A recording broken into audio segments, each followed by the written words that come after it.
இன்னும் அதிகமாக ஹிஜாபை பேணி காக்க வேண்டும். அந்த பெண் மருத்துவராகிவிட்டால், அந்த முஸ்லிம் பெண் மருத்துவராகிவிட்டால் மற்றவர்களையும் ஹிஜாபை பேணி காக்கும்படி தூண்டுவார். இதுவே எனது பதில்.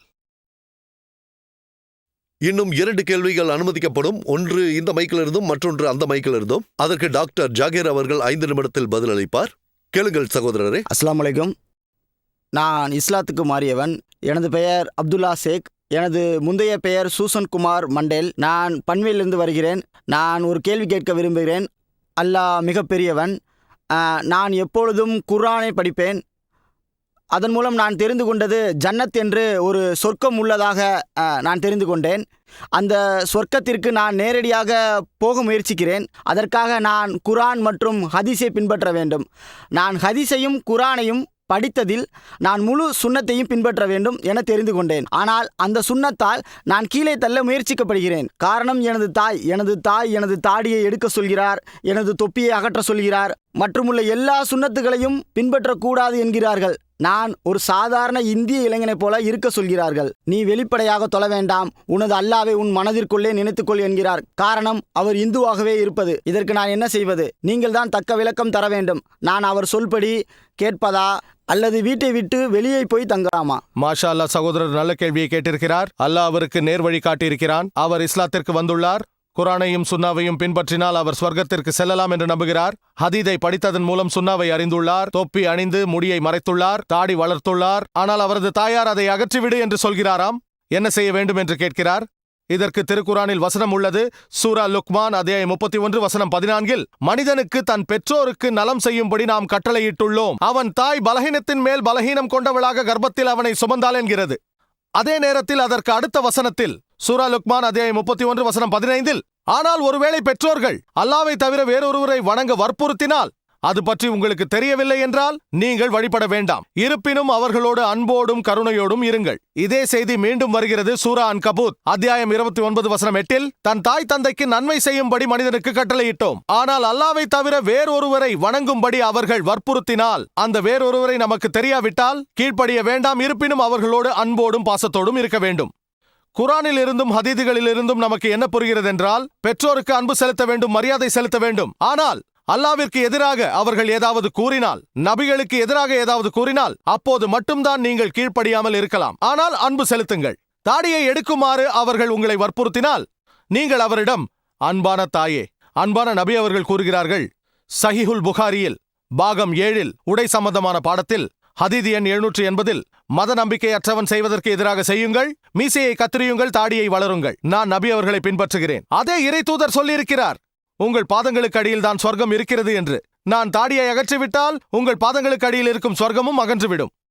தாயே, நான் உங்களை நேசிக்கிறேன், உங்கள் மீது அக்கறை கொண்டவனாக இருக்கிறேன், உங்களை மதிக்கிறேன்.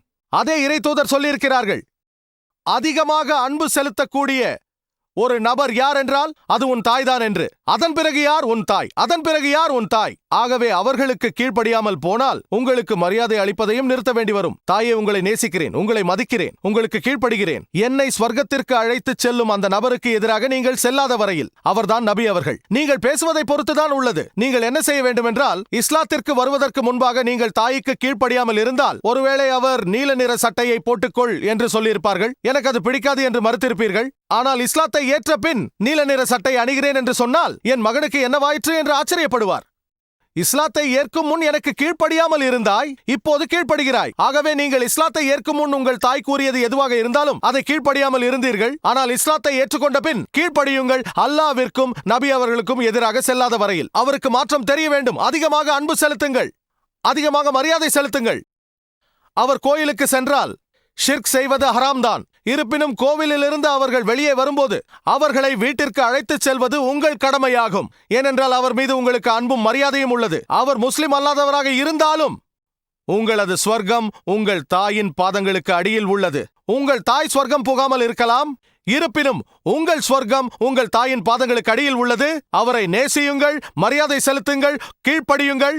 ஆனால் அல்லாவிற்கும் நபி அவர்களுக்கும் எதிராக செல்லாத வரையில் உங்கள் வாழ்க்கையில் ஒரு மாற்றம் இருக்க வேண்டும். கண்டிப்பாக அவர் உங்களை மதிப்பார், உங்கள் மார்க்கத்தையும் அவர் ஏற்கக்கூடும், முகமது நபி அவர்களின் போதனைகளையும் ஏற்கக்கூடும். இதுவே எனது பதில்.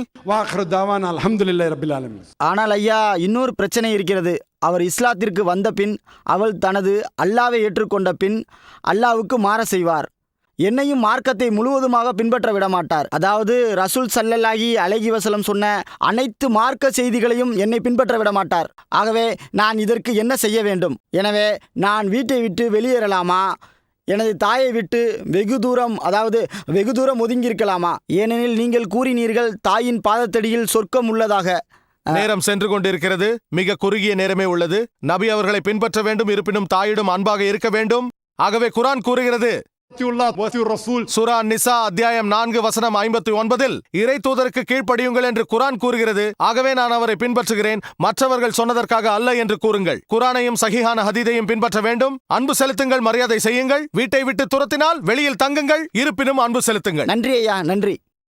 ஜஸாகல்லா ஹயர். நாங்கள் இன்று இங்கு கூடிய சபையோருக்கு எங்களது நன்றியை தெரிவித்துக் கொள்கிறோம். அவர்கள் பொறுமையுடனும் அமைதியுடனும் நீண்ட நேரம் காத்திருந்து கேட்டார்கள். அவர்களுக்கு IRF மூலமாக நன்றியை தெரிவித்துக் கொள்கிறேன். மீண்டும் இன்னொரு பொன்னான மாலையில் சந்திக்கலாம். அஸ்ஸலாமு அலைக்கும்.